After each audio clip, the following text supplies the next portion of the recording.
Syria's President Bashar al-Assad has supporters here in Lebanon and across the region, and he knows he can count on them. Lebanon's Shia group Hezbollah is fighting alongside the regime, and Iran has warned the United States to stay out of the conflict.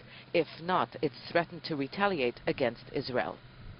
Many say that is not an empty threat if the survival of the Assad regime is in question.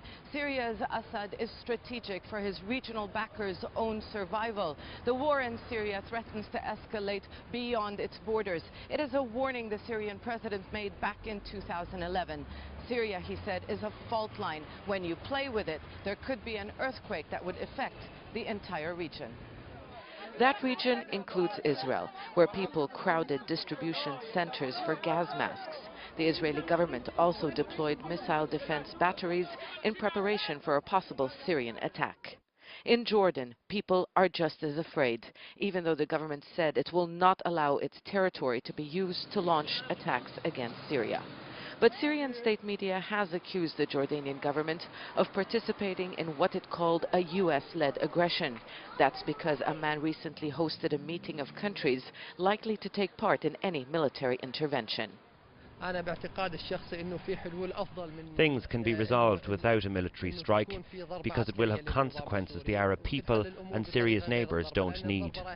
And Syria's foreign minister Walid Muallim issued a threat, saying the country hasn't attacked Jordan in the past 2.5 years and that it would be a shame if that had to change.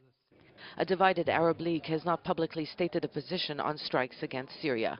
Egypt, however, was more blunt. It said it wouldn't support military action, and people there seem to have little appetite for any action by the West.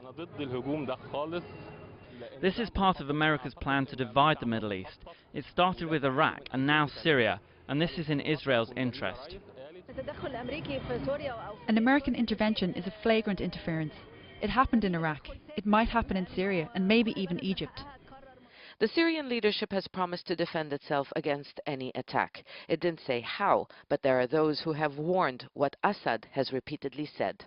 The fire in Syria won't stop at its borders. Sana Childeren, Al Jazeera, Beirut.